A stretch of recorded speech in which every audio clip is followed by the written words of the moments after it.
Robben Island, something like that.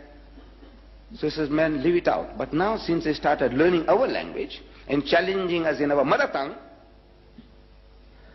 the Muslims were forced to accept the challenge. And Maulana Abdul Aziz of Delhi, this is I'm reading in the book, which made everything interesting to me, which brought me here. That Maulana Abdul Aziz of Delhi, he was forced to accept the challenge. It was a certain reverend founder who was the head of that movement, missionary movement. And according to the appointed time and date, the debate started. The reverend started the debate with requesting the Maulana. Maulana means our Shaykh or Imam in our language, you see, in the language of the Indian Muslim. He said, Maulana Sahib, telling him in Urdu, sir, respected Maulana, get started. Start the ball rolling. So the Maulana said, you see, look, you are our elder brother. In other words, Christianity precedes Islam by 600 years. So you are 600 years senior to us. So as such, you have the first preference. Number two, he said, look, you are our guest. No doubt an unwelcome guest, but a guest at that. So as such, again, you have the first preference. So the Reverend was forced to start the debate. And he started with a question. He says, Maulana Sahib, speaking in Urdu, Maulana Sahib, where is your Prophet Muhammad now?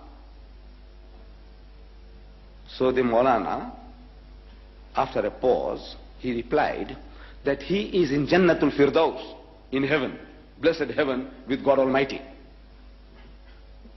Out of that answer came the second question. He said, all right.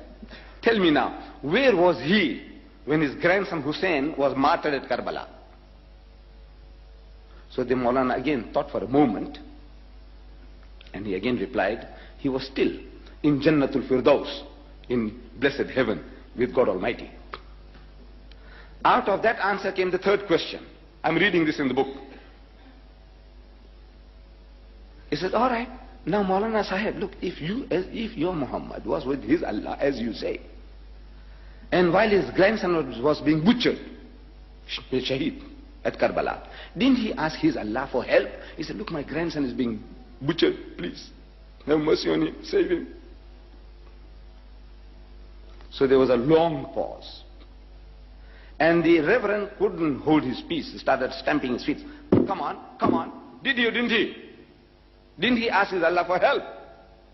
Because if somebody is bullying me, and if I have a young heavyweight champion next to me, I say, look, man, akhi, please, man, help me, save me. So didn't he ask his Allah for help? So after a long pause, the Maulana said, yes, he did. He did. So what did he say? We know he wasn't saved. What did Allah say?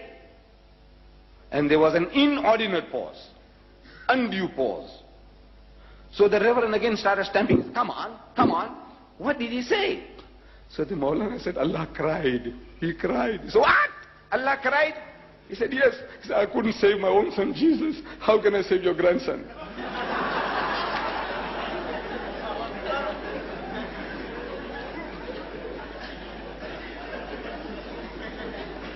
And the debate was over. I hope the chairman doesn't take exception to your laughter. Look,